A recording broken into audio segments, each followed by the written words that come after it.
شعر فارسی را میتوان یکی از زیباترین و مهیجترین اشعار دنیا نام نهاد که در دنیا یگانه هستند.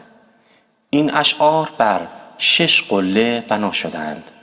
قله اول فردوسی بزرگ که میگه: بسی رنج بردم بدین سال 30، عجم زنده کردم بدین پارسی.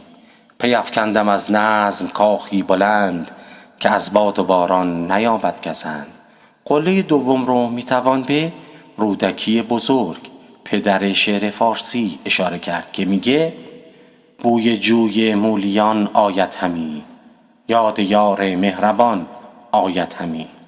و قله سوم رو میتوان به خواجه حافظ شیرازی اشاره کرد که میگه: گفتم غم تو دارم، گفتا غمت سرآید. گفتم که ماه من شو، گفتا اگر برآید. و قله چهارم رو میتوان به سعدی شیرین گفتار اشاره کرد که میگه: بنی آدم اعضای یکدیگرند، که در آفرینش ز یک گوهرند. چه عضوی به درد آورد روزگار، دگر عضوها را نماند قرار.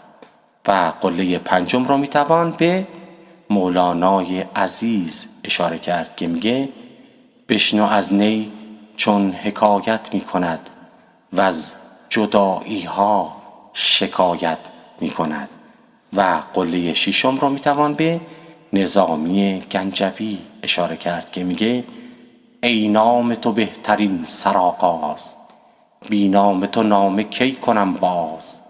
ای نام تو مونس روانم، جز نام تو نیست بر زبانم.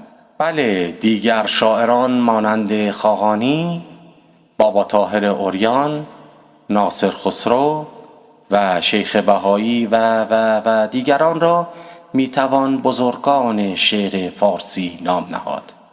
ما ایرانی هستیم و باید به فرهنگ، تمدن و شاعرانمان افتخار کنیم، چرا که این شاعران بزرگان زمان خود چه در قدیم و چه در جدید هستند و باعث افتخار همه ایرانیان هستند.